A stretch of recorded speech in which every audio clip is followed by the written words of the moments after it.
Hi friends, my name is Sam Keast. I'm a research officer at Victoria University and a member of the Sidran network. And before we begin, I do want to acknowledge the ancestors and elders and families of the Wurundjeri and the Woiwurrung of the Kulin, who are the traditional owners and custodians of university land. And I pay my respect to the deep knowledge embedded within the Aboriginal community and the ownership of their country. And I pay my respect to Indigenous staff and students and those who are present today, and acknowledge the country and land that you are all coming to us from on this platform. So today we are delighted to be presenting the first of our 2023 seminars, which is really in collaboration with Solidarity with Mundani Balak, and is titled Rock Against Racism and Community Controlled Organisation. It's being presented by Will Bracks. And Will Bracks is a non-Indigenous Australian of Lebanese and English-Irish descent, and he's interested in music and Australian history and politics. And since about 2019, he's been working at the Foley Aboriginal History Archive at Victoria University, and is working on projects and day-to-day activities related to the archive, but as well as furthering his research into rock against racism and the role of music in the Aboriginal resistance. That's enough from me, and I'm now going to hand over to Will to present the Rock Against Racism. Thanks, Will. Thank you, Sam. And yeah, I just want to thank you all for having me. It's a great opportunity to talk about something that I'm really passionate about and interested in. And, this Rock Against Racism ended up being what I wrote about for my master's thesis which I finished last year, and has been, I guess, a really good culmination of the work I do here at the Aboriginal History Archive, which is doing great work. So yeah, it's a great opportunity to link up all the things I'm interested in, I guess. I might share my screen with you.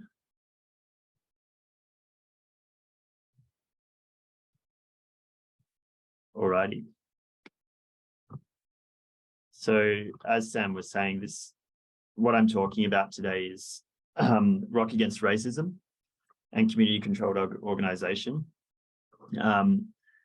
Rock Against Racism was a series of concerts run by and mostly for the Aboriginal community in Southeast Australia. It mainly occurred between 1979 and 88, but there were some after that. But the period I'm focusing on is really that period from 79 to 88. Yep. I was going to do a bit of a who am I, but Sam has sort of done the work of that for me. But I might just talk about how I came to want to research this. Back in 2019, I started working part-time at the Aboriginal History Archive. And the archive here, really, the genesis of it is around stuff collected by Gary Foley and his peers originally, which really documents a whole lot of different community-controlled organisations, such as the Aboriginal Legal and Medical Services in Redfern, Aboriginal Tent Embassy, the Victorian Aboriginal Health Service. And what the archive is, the history that the archive really focuses on is that history of Aboriginal people in Australia and their supporters, I guess, taking control of their own destiny, which has always been happening, but not really very well documented.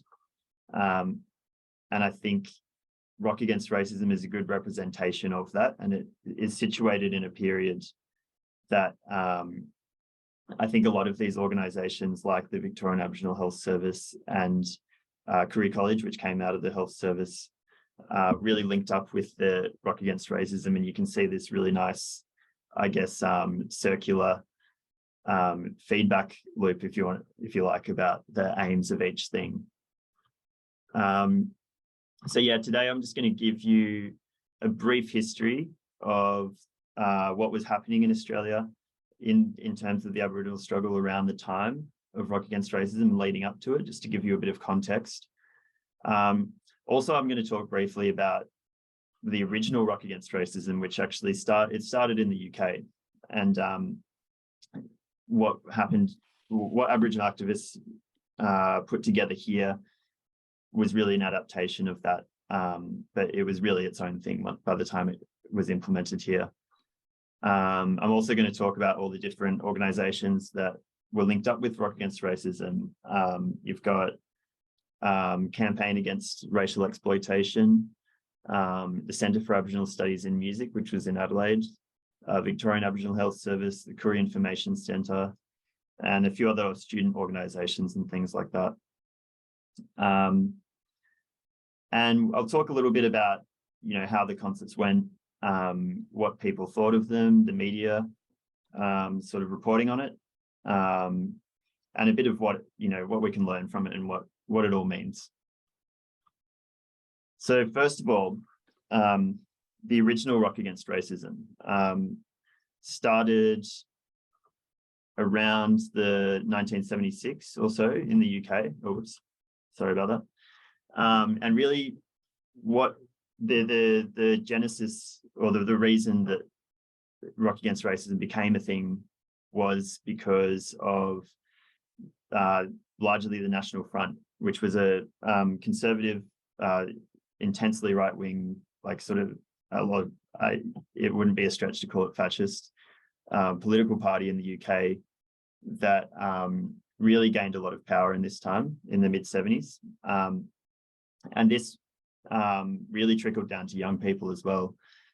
Some of the things the National Front really talked about a lot was deporting people living in the UK, people of colour, even people who were born in the UK.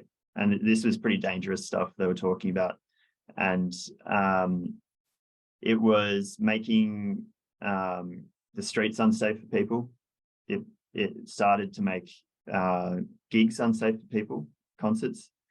And a whole group of musicians and creatives, and particularly Red Saunders and his cohort, who was a music photographer, they just decided this wasn't acceptable, and decided to put together this series of concerts. Originally, it was one big concert in London, and the whole idea was about taking back these spaces, making sure that racism wasn't an acceptable part of the music scene in the UK.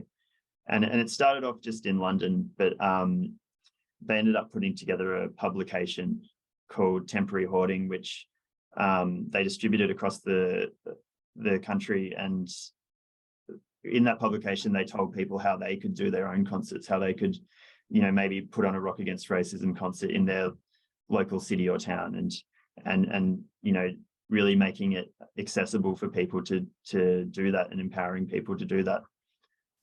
So it was really successful in the end. They had over 300 concerts in 1978 alone, because of that nature of, disseminating it across all different parts of the UK. And it actually did end up having a really profound effect on the makeup of what the cultural and music scene was, in terms of, making it so that there wasn't any space for that kind of racism, that this, that kind of violent and really racist sort of ideology had no place. And it sort of flipped the script, I guess, that, the people that ended up feeling unsafe in these spaces were the racists. So it was really significant for that reason. So before I get into Rock Against Racism as it was in Australia, I just want to do a little bit of a context around what the makeup of the Aboriginal resistance was at the time. So, there's a big history. Since colonisation, there's a huge history that I could talk about the Aboriginal struggle going way back, but we don't have time for that at the moment. So I'm really just focusing on the 60s and 70s. But I think the 1965 Freedom Rides is a really important place to start for me, because this was a moment where racism in Australia was really put into the media in a way that it hadn't really been done before. I guess it hadn't been done on that really national and international level before that, as far as I understand. But the freedom rides were really about people from Sydney University. Charles Perkins was one of the first Aboriginal people to go to university, and him and his cohort decided, there's all this racism in these small towns in New South Wales, and people don't talk about it. The Great Australian Silence is probably a term you've heard before, about people sort of sweep that stuff aside. There was all this segregation in these small towns, and they really wanted to. They took a lot of influence from the civil rights movement in the US and said, why don't we drive around these towns and contact media services and really get this in the news, show people what happens if we go to a segregated pool but unsegregated. And the response was, I think this response, the racist response was big, and the response in the wider Australia was big, in the sense that I think there was a lot of Australians who didn't realise just how bad things were. And going alongside this was a campaign which culminated in the 1967 referendum for rights, advocating for the rights for Aboriginal people. And really what this referendum ended up being was a question that was put to Australians about, do you support rights for Aboriginal people? And it drew the highest yes vote of any referendum Australia's ever had, ended up being around 97% or something. And this was due to the work of people from FCATSI, the Federal Council for Aboriginal and Torres Strait Islanders, of which Faith Bandler was one of the main people working for this referendum. So this was a really significant time where it really showed that a lot of Australians did care and really wanted to be a part of something that, or be a part of changing things for Aboriginal people. And it wasn't just Aboriginal people alone in the struggle. In the years following that yes vote in the referendum, there ended up being a fair bit of disillusionment, because there was a general feeling that out of all that positivity, there wasn't that many tangible gains that were made for Aboriginal people in Australia. And what ends up happening is the younger generations, of which Gary Foley was a part, really start up Black Power in Australia. And another significant part of that is that the movement of people to cities. So in Redfern in the late 60s and 70s, there was a massive movement away from rural areas to the cities, and Redfern ends up becoming the biggest Aboriginal community that there ever has been, before or since. And what came with that was a whole lot of political organising, and I guess a big part of that was a lot of people were getting targeted by the police, and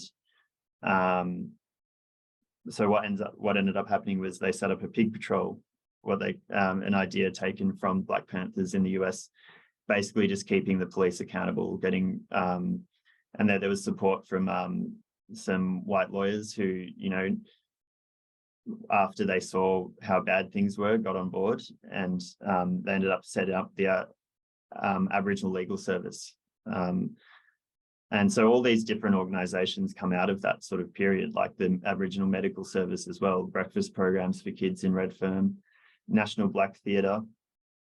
And really that this begins this whole community approach to self-determination and community organisation. The legal service and medical services fed into the National Black Theatre, and the National Black Theatre fed into the legal and medical services. It wasn't ever just about one specific struggle. It's about making gains everywhere. And I think Rock Against Racism is really situated in the sense that this was about concerts for the Aboriginal community, but it was also very political. It was about raising awareness for the struggles that Aboriginal people were going through, for Aboriginal people as well as non-Indigenous people. It was about connecting to raising money for the Victorian Aboriginal Health Service, raising money for other things like funeral funds for Aboriginal people, or people who maybe were struggling with bail and that sort of stuff, and really connected to political protest as well. The 1982 Commonwealth Games protests in Brisbane, which were really protesting against the draconian policies of the Joe Bjelke-Petersen government, and later on the 88 bicentenary protests, which, I mean, is really like basically what Australia Day protests are about now, about showing that, you know, how can Australia celebrate on a day that is invasion when all of this dispossession is still going on. So I might move on without talking about these last couple of points, because I think I'm jabbering on here. But so yeah, this is the aims, I guess, of Rock Against Racism in Australia.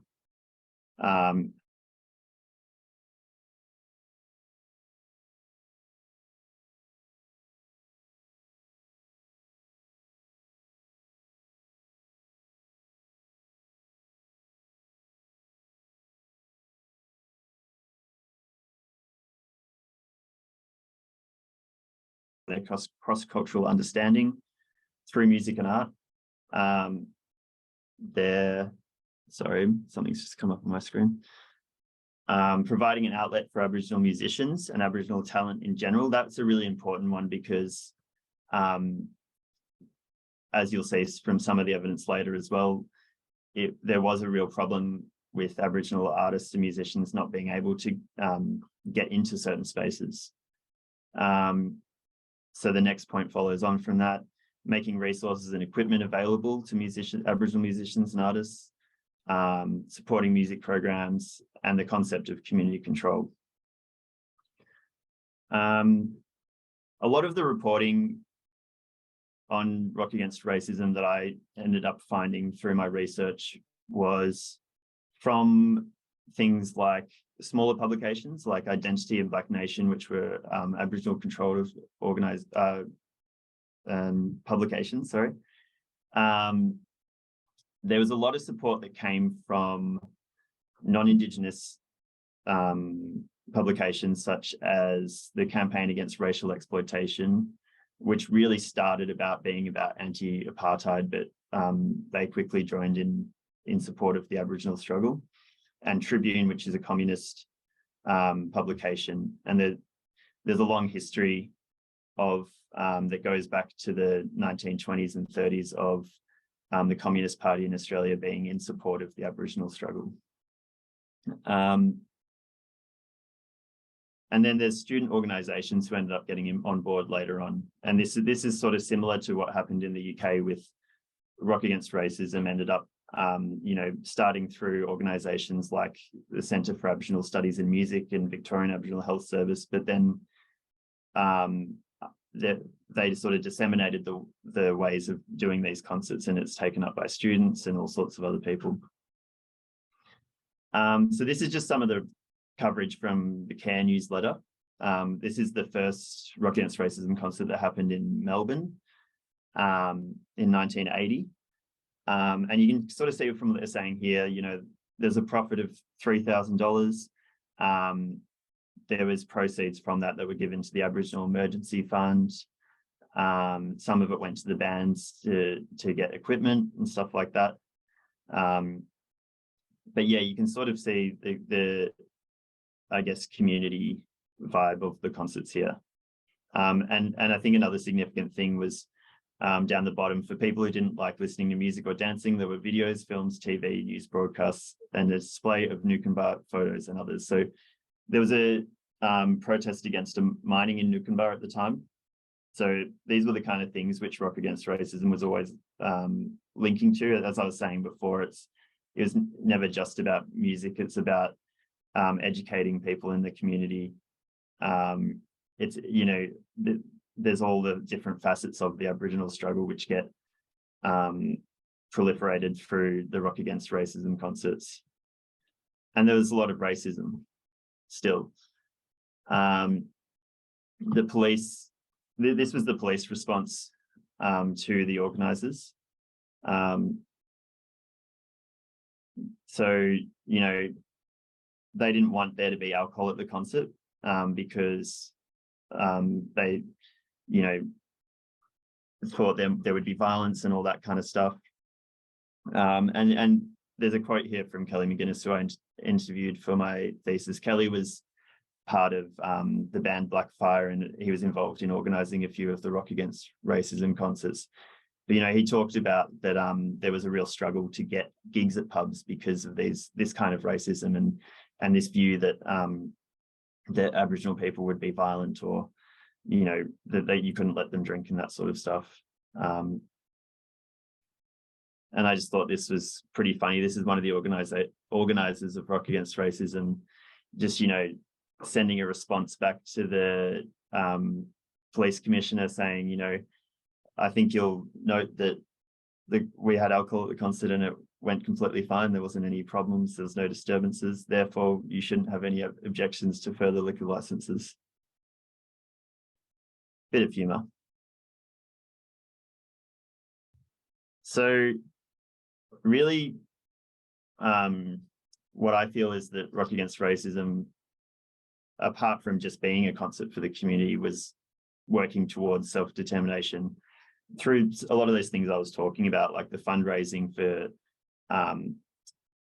things within the community, emergency money funds, funeral funds. Awareness raising was a really big part of it. Those kind of displays on different, I guess, protest actions that were happening, like against mining, getting people to the 1982 Commonwealth Games protests, which ended up being quite big, and the 88 bicentenary protests, which were huge.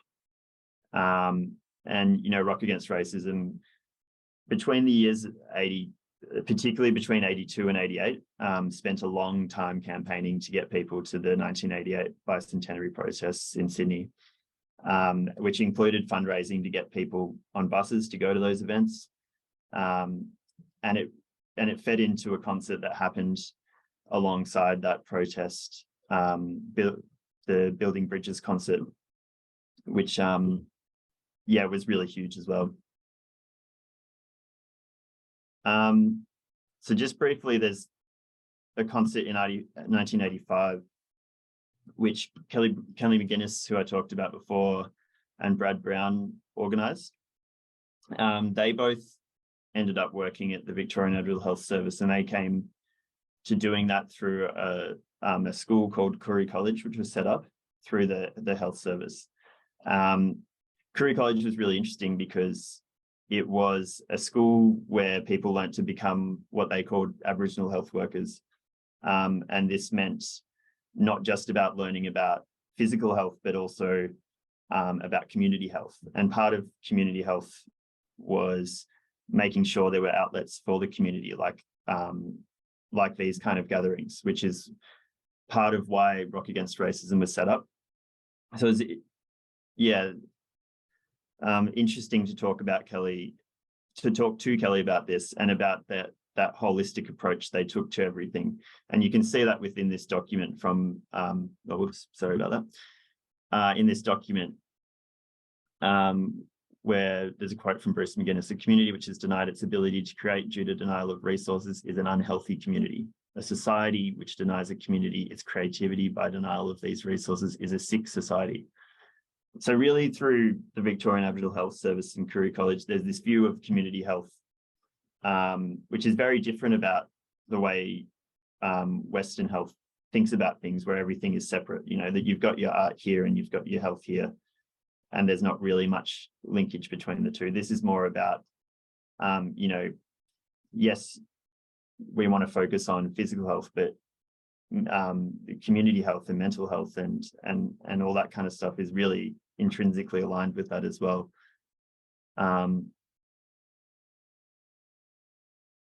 So yeah, I think that's just a really interesting part to all of this.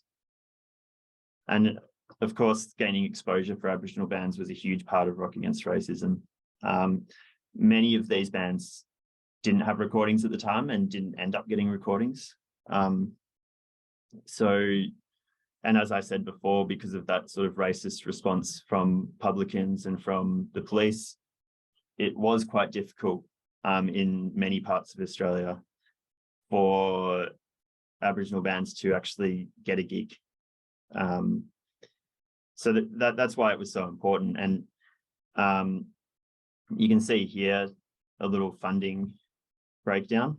And this is what Kelly and Brad put together for that 1985 concert to get people, get these bands on board and get them to play, which, without something like this organisation would have been quite hard to do. And Kelly, there's a quote from Kelly just down there, just talking about how they actually got onto this through contacting other Aboriginal health services around the country. So here's just a list of the most prominent bands that were involved in Rock Against Racism. Pretty much all of these are Aboriginal bands except for Scarlet and I think Men at Work, but I think every other band is made up of all Aboriginal people or mostly Aboriginal people. And a lot of these bands, as I said before, didn't end up having many recordings, if any, which is a disappointing part of the history. And that's due to, a lot of that is due to that sort of lack of access that came through racism. And you can see that here, that there was the push. This came right off the back of the Rock Against Racism series of concerts. There was a real push to set up some kind of studio to make it accessible for these Aboriginal bands to get recordings. Unfortunately, it never got off the ground. But that it was still part of the legacy of Rock Against Racism afterwards. People like Kelly McGuinness and Tiger Bales, who I didn't end up getting to talk about very much, but set up radio program, or worked in radio, and got a lot of people on there, including people like Archie Roach, who didn't have recordings at the time, just to get them that exposure on the radio and get them that start. I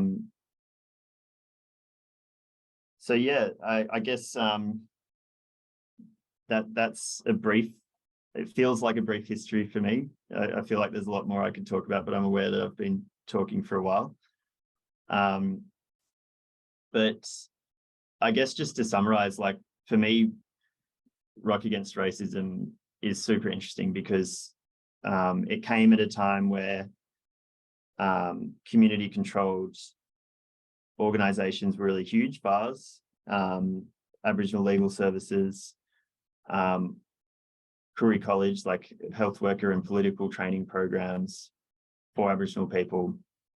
It was really like this sort of melting pot, I guess, of ideas.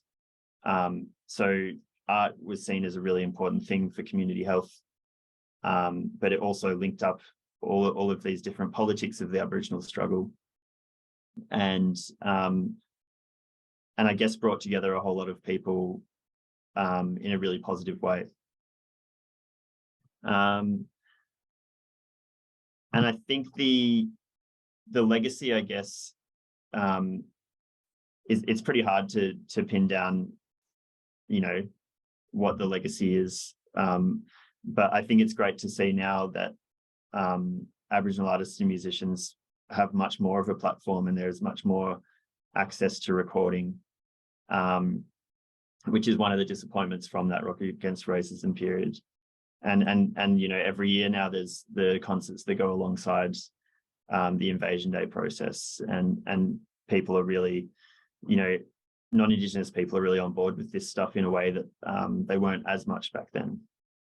So I think that's a positive thing, obviously. But yeah, that's all I've got for you.